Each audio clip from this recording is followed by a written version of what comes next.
depression. So for all the women out there, please look into what you're going to need in order to vote. Get your documents, spread this to every single person. If I say nothing else today, spread it to everyone you know, because they are not going to suppress us.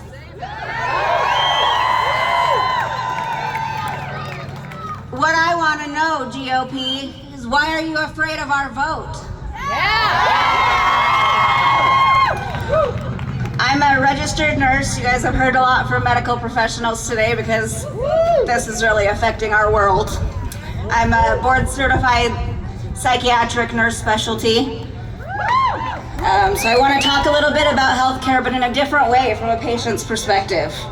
How many women here have been to a doctor and it has your, complaints, you've said what you've needed to say, and then you've not been believed? Us as healthcare providers, many of us are working so that this will change, so this will be different. How many people here have had a serious medical concern and have been told it's just anxiety? I have a chronic illness called Ehlers-Danlos syndrome. It sucks. Honestly, we think that it's a rare illness, but I personally don't believe it is. This illness affects mostly women, as do most autoimmune disorders. This one's genetic, but autoimmune as well. So these things just aren't studied. There's no research. No one gives a crap to research women. We are not put in the research, period, the end. These things aren't rare. They just don't care about women. Recently, here at the U, a cute scientist girl that spoke last week talked about science and the grants for that. It should be known that a grant for melanoma was cut out because it had the word female in it. Yeah. Because let's remember, DEI includes women.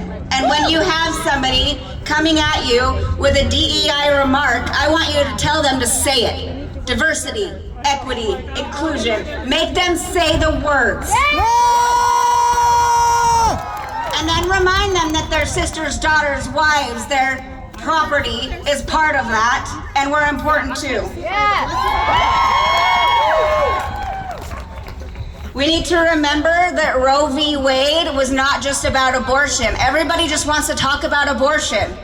That's one part of Roe v. Wade. Roe v. Wade is about privacy, and it affects all of us, males, females, grown-ups, children, everybody. Those that are just cool with Roe v. Wade not existing anymore, you're just cool with anybody being able to have access to your healthcare information? Gross.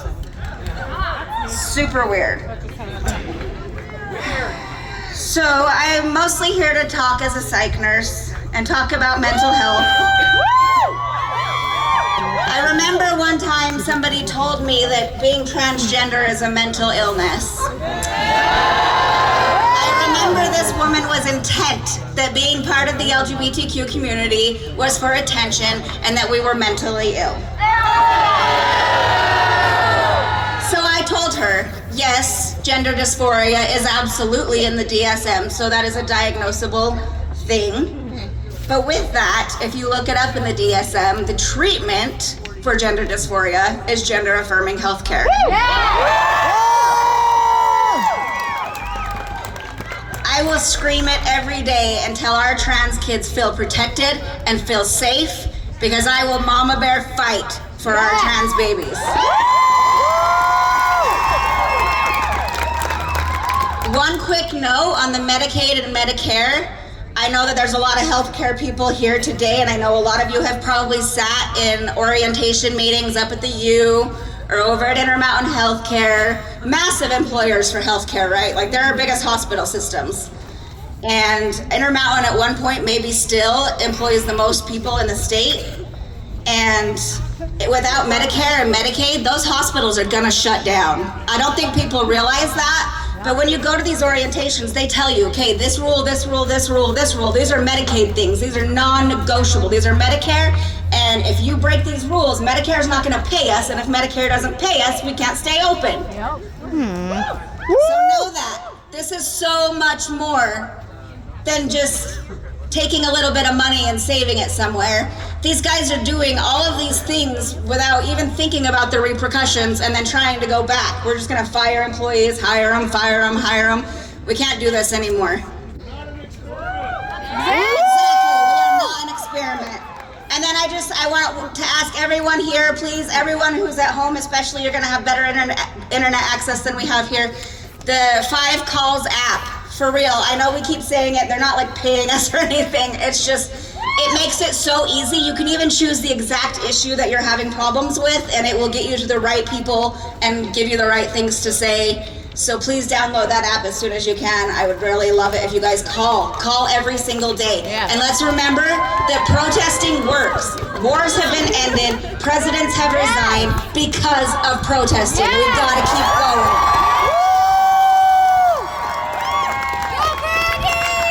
Don't wear out. We got 4 years. Pace yourself. We got to keep doing this. Yeah!